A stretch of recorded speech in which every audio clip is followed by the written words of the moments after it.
Okay, so complete ಆಗಿ ಉಪಚುನಾವಣೆಗೆ ಸಂಬಂಧಪಟ್ಟಂತೆ ಯಾವೆಲ್ಲ ಲೆಕ್ಕಾಚಾರಗಳು ನಡೀತಾ ಇದೆ, ಅದರಲ್ಲೂ ಪ್ರಮುಖವಾಗಿ ಕಾಂಗ್ರೆಸ್ ಪಾಳ್ಯದಲ್ಲಿ ಯಾವೆಲ್ಲ ರಾಜಕೀಯ ಚಟುವಟಿಕೆಗಳು ಗರಿಗೆದರಿದೆ ಕಂಪ್ಲೀಟ್ ಆಗಿ ವಿಶ್ಲೇಷಣೆ ಮಾಡ್ತಾ ಹೋಗ್ತಾರೆ ನಮ್ಮ ಪ್ರತಿನಿಧಿ ವಿನೋದ್. ಇದೀಗ ನ್ಯೂಸ್ ಡೆಸ್ಕ್ ಇಂದ ಲೈವ್ ಅಲ್ಲಿ ಕನೆಕ್ಟ್ ಆಗ್ತಾ ಇರ್ತಕ್ಕಂಥದ್ದು. ವಿನೋದ್, ಈಗ 3 ಅಂಶಗಳು. ಒಂದು, ದಾವಣಗೆರೆ ದಕ್ಷಿಣ ವಿಧಾನಸಭಾ ಕ್ಷೇತ್ರದ ಕಾಂಗ್ರೆಸ್ ಅಭ್ಯರ್ಥಿ ಯಾರು ಅನ್ನುವ ಪ್ರಶ್ನೆಗೆ ಭಾಗಶಃ ಉತ್ತರ ಸಿಕ್ಕಿದೆ ಅಂತ ಅನ್ನಿಸ್ತಾ ಇದೆ. ಸಮರ್ಥ ಅವರಿಗೆ ಬಹುತೇಕ ಟಿಕೆಟ್ ಫೈನಲ್ ಆಗಿದೆ ಅನ್ನುವಂಥ ಒಂದು ವಿಚಾರ ಗೊತ್ತಾಗ್ತಾ ಇದೆ.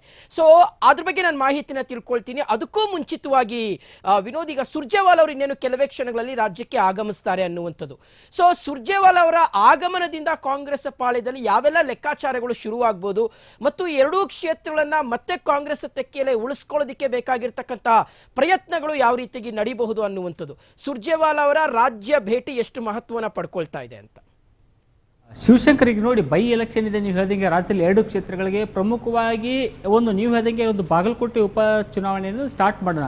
ಇಲ್ಲಿ ಪ್ರಮುಖವಾಗಿ ಈ ಒಂದು ಮೇಟಿನ ಇದರಿಂದ ತೆರವಾಗಿರ್ತಕ್ಕಂಥ ಸ್ಥಾನ ಇದೆಯಲ್ಲ, ಆ ಒಂದು ಸ್ಥಾನಕ್ಕೆ ರಾಜ್ಯ ಕಾಂಗ್ರೆಸ್ನಲ್ಲಿ ಸರಳವಾದ ವ್ಯಕ್ತಿಗಳನ್ನ ಆಯ್ಕೆ ಮಾಡುವಷ್ಟು ಒಂದು ಸಿಚುವೇಶನ್ ರಾಜ್ಯ ಕಾಂಗ್ರೆಸ್ ಪಾಳ್ಯದಲ್ಲಿ ಇಲ್ವೇ ಇಲ್ಲ. ಯಾಕಂದ್ರೆ ನೋಡಿ, ಒಂದೇ ಕುಟುಂಬದ 3 ಒಂದು ತಂದೆಯ ಉತ್ತರಾಧಿಕಾರಕ್ಕೆ ಒಂದು ಪೈಪೋಟಿ ಮಾಡ್ತಾರೆ ಅಂದ್ರೆ ನಿಜಕ್ಕೂ ಆ ಒಂದು ಸ್ಥಾನದ ಮೇಲೆ ಎಷ್ಟು ಕಣ್ಣಿಟ್ಟಿರ್ತಕ್ಕಂಥದ್ದು ಒಂದು ನಾಯಕರುಗಳು ಅನ್ನೋದು ಇಲ್ಲಿ ಪ್ರಮುಖವಾಗಿ ಕಾಣ್ತದೆ.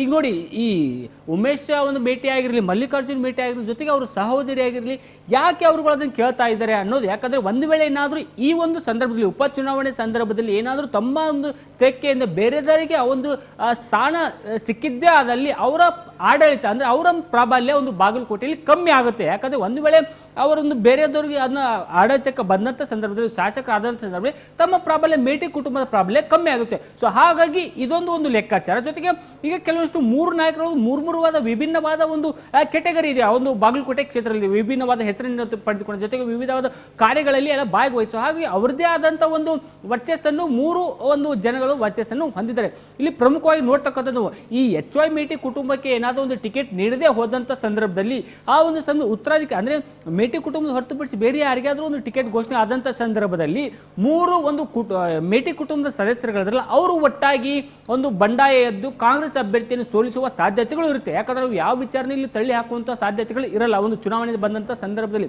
ಅದೊಂದು ಕಡೆ ಆದ್ರೆ ಒಂದು ವೇಳೆ 2 ನಾಯಕರುಗಳ ಮನವೊಲಿಸಿ ಏನಾದರೂ ಒಂದು ಮಹಿಳಾ ಕೋಟಾದಡಿ, ಯಾಕಂದ್ರೆ ಮಹಿಳೆಯರಿಗೆ ನಾವು ಆದ್ಯತೆ ಕೊಡಬೇಕನ್ನೋ ನಿಟ್ಟಿನಲ್ಲಿ ಏನಾದರೂ ಮನಸ್ಸು ಮಾಡಿದ್ದೇ ಆದಲ್ಲಿ ಒಂದು ಉಮೇಶ್ ಮೇಟಿ ಅವರ ಸಹೋದರಿಗೆ ಕೊಟ್ಟಂತ ಸಂದರ್ಭದಲ್ಲಿ ಅವರವರ ಒಳಗಡೆನೆ ಒಂದು ಅಸಮಾಧಾನ ಎದುರಾಗಿ ಅವರು ಕಾರ್ಯಕರ್ತರು ಇರ್ತಾರೆ, ಅವರುಗಳು ಒಂದು ಚುನಾವಣೆ ಸಂದರ್ಭದಲ್ಲಿ ಒಂದು ವಿರೋಧ ಪಕ್ಷಗಳಿಗೆ ಅಂದ್ರೆ ಬಿಜೆಪಿ ವೀರಣ್ಣ ಚರಂತಿಮಠ ಅವರಿಗೆ ಒಂದು ಸಹಾಯ ಮಾಡುವ, ಅವರ ಪರವಾಗಿ ಒಂದು ಕೆಲಸ ಮಾಡುವ ಸಾಧ್ಯತೆಗಳು ಇರುತ್ತೆ.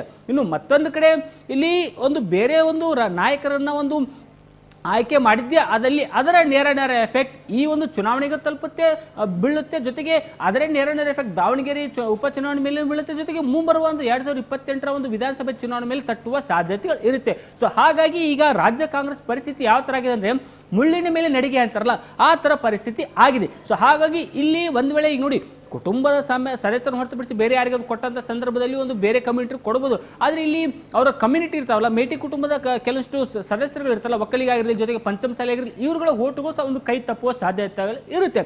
ಇನ್ನು ಇದೊಂದು ಕಡೆ ಆದ್ರೆ, ಇನ್ನು ಮತ್ತೊಂದು ಕಡೆ ನಾವು ಈ ಕಡೆ ದಾವಣಗೆರೆ ದಕ್ಷಿಣ ವಿಧಾನಸಭಾ ಕ್ಷೇತ್ರಕ್ಕೆ ಬರೋಣ. ಆ ಒಂದು ದಾವಣಗೆರೆ ದಕ್ಷಿಣ ವಿಧಾನಸಭಾ ಕ್ಷೇತ್ರದಲ್ಲಿ ಈಗ ಪ್ರಸ್ತುತವಾಗಿ 67,000ಕ್ಕೂ ಹೆಚ್ಚು ಒಂದು ಅಲ್ಪಸಂಖ್ಯಾತರ ಮತಗಳು ಇದಾವೆ. ಅದೊಂದು ಕಡೆ ಅಂದ್ರೆ 38,000ಕ್ಕೂ ಅಧಿಕ ಒಂದು ಲಿಂಗಾಯತ ಸಮುದಾಯದ ಓಟ್ಗಳಿವೆ. ಈ ಒಂದು ಸಂದರ್ಭದಲ್ಲಿ ದಾವಣಗೆರೆ ದಕ್ಷಿಣ ಅನ್ನೋದೇನಿದೆ, ಇದು ಮುಸ್ಲಿಂ ಪ್ರಾಬಲ್ಯ ಉಳ್ಳಿರ್ತಕ್ಕಂಥ ಒಂದು ಪ್ರಮುಖವಾದಂಥ ಕ್ಷೇತ್ರ.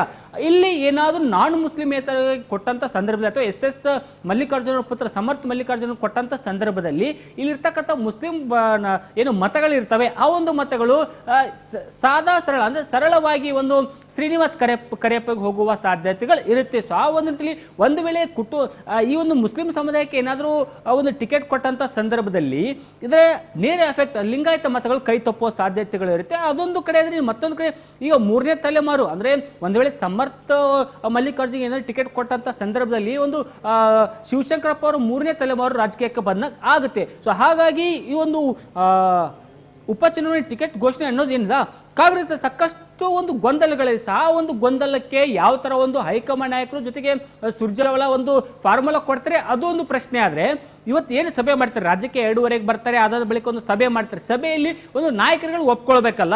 ಯಾಕಂದ್ರೆ ಒಂದು ಕಡೆ ಒಂದು ಜಮೀರ್ ಅಹಮದ್ ವಿರುದ್ಧ ನೇರ ಆಕ್ರೋಶವನ್ನ ಎಸ್ ಮಲ್ಲಿಕಾರ್ಜುನ್ ಅವರು ಹಾಕಿದ್ದಾರೆ. ಅದೊಂದು ಕಡೆ ಆದ್ರೆ ಇನ್ನು ಬೇರೆ ಅಭ್ಯರ್ಥಿಗಳ ಟಿಕೆಟ್ ಕೊಡದಂತೆ ಒಂದು ಮೆಟ್ಟಿ ಕುಟುಂಬದವರು ಆಕ್ರೋಶವನ್ನು ಹೊರ ಹಾಕಿದೆ. ಸೊ ಹೀಗಾಗಿ ಸಿಎಂಗೆ ಮತ್ತೆ ಡಿಸಿಎಂಗೆ ಒಂದು ಮನ್ನಣೆ ಕೊಡದೇ ಇರೋರು ಒಂದು ವರಿಷ್ಠರಿಗೆ ಮನ್ನಣೆ ಕೊಡ್ತಾರೆ ಅನ್ನೋದು ಪ್ರಶ್ನೆ. ಯಾಕೆ ಈ ಒಂದು ಪ್ರಶ್ನೆ ಬರುತ್ತೆ ಅಂದ್ರೆ, ಲಾಸ್ಟ್ ಟೈಮ್ ಅಂದ್ರೆ ಸುರ್ಜೇವಾಲಾ ಅವರು ರಾಜ್ಯಕ್ಕೆ ಎಂಟ್ರಿ ಆದಂತ ಸಂದರ್ಭದಲ್ಲಿ ಸಾಕಷ್ಟು ರೀತಿಯ ಒಂದು ನಾಯಕರುಗಳಿಗೆ ಒಂದು ಬಹಿರಂಗ ಹೇಳಿಕೆ ನೀಡದಂತೆ ಸೂಚನೆಯನ್ನು ಕೊಟ್ಟಿದ್ರು. ಆ ಒಂದು ಸೂಚನೆಯನ್ನು ಮೀರಿನೂ ಸಹ ಒಂದು ಸಿಎಂ ಸಿದ್ದರಾಮಯ್ಯ ಅವರ ಪರವಾಗಿ ಡಿಸಿಎಂ ಡಿ.ಕೆ. ಶಿವಕುಮಾರ್ ಪರವಾಗಿ ಒಂದು ಹೇಳಿಕೆ ಕೊಟ್ಟಿದ್ದು ಉದಾಹರಣೆಗಳು ಇದಾವೆ. ಸೊ ಹಾಗಾಗಿ ಎಲ್ಲ ಒಂದ್ ಕಡೆ ವರಿಷ್ಠರ ಮಾತನ್ನು ಮೀರುವ ಸಾಧ್ಯತೆಗಳು ಇರುತ್ತೆ. ಒಂದು ವೇಳೆ ಮೀರಿದ್ದೇ ಆದಲ್ಲಿ, ವರಿಷ್ಠರ ಮಾತನ್ನು ಮೀರಿದ್ದೇ ಆದಲ್ಲಿ ಒಂದು ಕೆಪಿಸಿಸಿ ಅಧ್ಯಕ್ಷ ಡಿ.ಕೆ. ಶಿವಕುಮಾರ್ ಯಾವ ತರ ಒಂದು ಸ್ಟ್ರಾಟಜಿ ಮಾಡ್ತಾರೆ, ಯಾಕಂದ್ರೆ ಎಲ್ಲರೂ ಒಂದು ಗಣನೆಗೆ ತೆಗೆದುಕೊಂಡು ಚುನಾವಣೆ ಎದುರಿಸಬೇಕಲ್ಲ. ಸೊ ಆ ಒಂದು ನಿಟ್ಟಿನಲ್ಲಿ ಈ ಒಂದು 2 ದಿನಗಳ ಕಾಲ ರಾಜ್ಯ ಪ್ರವಾಸ ಏನು ಸುರ್ಜೇವಾಲಾ ಅವ್ರದ್ದು ಬಹಳ ಮಹತ್ವವನ್ನು ಪಡೆದುಕೊಂಡ್ರೆ, ಜೊತೆಗೆ ಇಲ್ಲಿ ಲ್ಯಾಗ್ ಮಾಡಕ್ಕೆ ತುಂಬಾ ದಿನಗಳಿಲ್ಲ ಕಾಂಗ್ರೆಸ್ಗೆ. ಯಾಕಂದ್ರೆ ಇವತ್ತು ಡೇಟ್ ಆಲ್ರೆಡಿ 20. ಸೊ ಹಾಗಾಗಿ ಇನ್ನೂ 19 ದಿನಗಳ ಕಾಲಾವಕಾಶ ಇದೆ ಮತ್ತು 24ಕ್ಕೆ ನಾಮಿನೇಷನ್ ಫೈನಲ್. ಸೊ ಹಾಗಾಗಿ ಇನ್ನು 4 ದಿನದಲ್ಲಿ ಏನಾದರೂ ಒಂದು ಅಭ್ಯರ್ಥಿಗಳನ್ನು ಘೋಷಣೆ ಮಾಡದೇ ಆಗಿದ್ದಲ್ಲಿ, ಜೊತೆಗೆ ಈ ತರ ಹಗ್ಗ ಜಗ್ಗಟ್ಟ ಮುಂದುವರೆದಂತ ಸಂದರ್ಭದಲ್ಲಿ ಕೊನೆಯ ಮೂವ್ಮೆಂಟ್ ಅಲ್ಲಿ ಒಂದು ಕಾಂಗ್ರೆಸ್ಗೆ ಸಾಕಷ್ಟು ಒಂದು ಗೊಂದಲಗಳು ಆಗುತ್ತೆ, ಜೊತೆಗೆ ಹಿನ್ನಡೆ ಆಗುವ ಸಾಧ್ಯತೆಗಳು ಇರುತ್ತೆ. ಯಾಕಂದ್ರೆ ಒಂದು ಕಡೆ ಒಂದು 2 ಕ್ಷೇತ್ರಗಳಲ್ಲಿ ಒಂದು ಹಗ್ಗ ಜಗ್ಗಾಟ ಇದೆ, ಅದೊಂದು ಕಡೆ ಆದ್ರೆ ಇನ್ನು ಮತ್ತೊಂದು ಕಡೆ ಯಾಕೆ ಕಾಂಗ್ರೆಸ್ ಡಿಲೇ ಮಾಡ್ತಿತ್ತು ಅನ್ನೋದು ನಾವು ನೋಡಿದ್ರೆ, ಇಲ್ಲಿ ಬಿಜೆಪಿ ಯಾವ ಅಭ್ಯರ್ಥಿಯನ್ನು ಘೋಷಣೆ ಮಾಡ್ತಾರೆ, ಯಾವ ಕಮ್ಯುನಿಟಿಗೆ ಮನ್ನಣೆ ಕೊಡ್ತಾರೆ, ಜೊತೆಗೆ ಯಾವ ಕಮ್ಯುನಿಟಿ ಮನ್ನಣೆ ಕೊಟ್ಟಂತ ಸಂದರ್ಭದಲ್ಲಿ ಅವ್ರ ಪರವಾಗಿ ಎಷ್ಟು ಓಟ್ಗಳು ಇರ್ತವೆ, ಈ ಎಲ್ಲ ಒಂದು ವರದಿಗಳನ್ನು ತರಿಸ್ಕೊಳ್ಬೇಕಲ್ಲ. ಸೊ ಆ ಒಂದು ಇದಕ್ಕೂ ಸಹ ಒಂದು ರಾಜ್ಯ ಕಾಂಗ್ರೆಸ್ ಸ್ವಲ್ಪ ತಡ ಮಾಡಿತ್ತನ್ನುವ ಮಾಹಿತಿಗಳು ಇದೀಗ ಕಾಂಗ್ರೆಸ್ ವಲಯದಲ್ಲಿ ಚರ್ಚೆ ಆಗುತ್ತೆ. ಸೊ ಹಾಗಾಗಿ ಈ ಎಲ್ಲದರ ಮಧ್ಯೆ ಒಂದು ವರಿಷ್ಠರು ಅಂದ್ರೆ ಸುರ್ಜೇವಾಲಾ ಯಾವ ನಿರ್ಧಾರ ತೆಗೆದುಕೊಳ್ತಾರೆ, ಆ ನಿರ್ಧಾರಕ್ಕೆ ಉಭಯ ವಿಧಾನಸಭಾ ಕ್ಷೇತ್ರ ನಾಯಕರು ಒಪ್ಕೋತಾರೆ ಅನ್ನೋದು ಕಾದು ನೋಡ್ಬೇಕಿದೆ. Shivashankar. Okay Vinod, thank you ತಮ್ಮೆಲ್ಲ ಸಮಗ್ರ ವಿಶ್ಲೇಷಣೆಗಾಗಿ. ಎಸ್, ಈಗ 2 ಕ್ಷೇತ್ರಗಳಿಗೆ ಸಂಬಂಧಪಟ್ಟಂತೆ ಸುರ್ಜೇವಾಲಾ ಅವರು ಚರ್ಚೆ ಮಾಡ್ತಾರೆ. ಎಸ್, ಅಫ್ಕೋರ್ಸ್ ಈಗ ಕಾಂಗ್ರೆಸ್ಗೆ ಒಂದು ರೀತಿಗೆ ಯಾವುದೇ ನಿರ್ಧಾರ ತೆಗೆದುಕೊಂಡ್ರೂ ಸಹ ಬಿಸಿ ತುಪ್ಪವಾಗಬಹುದಾದಂತಹ ಸಾಧ್ಯತೆ ಇದೆ. ಸೊ ಹಾಗಾಗಿ ಬಹಳ ಸೂಕ್ಷ್ಮವಾಗಿ ನಿರ್ಧಾರಗಳನ್ನು ತೆಗೆದುಕೊಳ್ಬೇಕಾದಂಥ ಒಂದು ಜವಾಬ್ದಾರಿ ಇದೆ.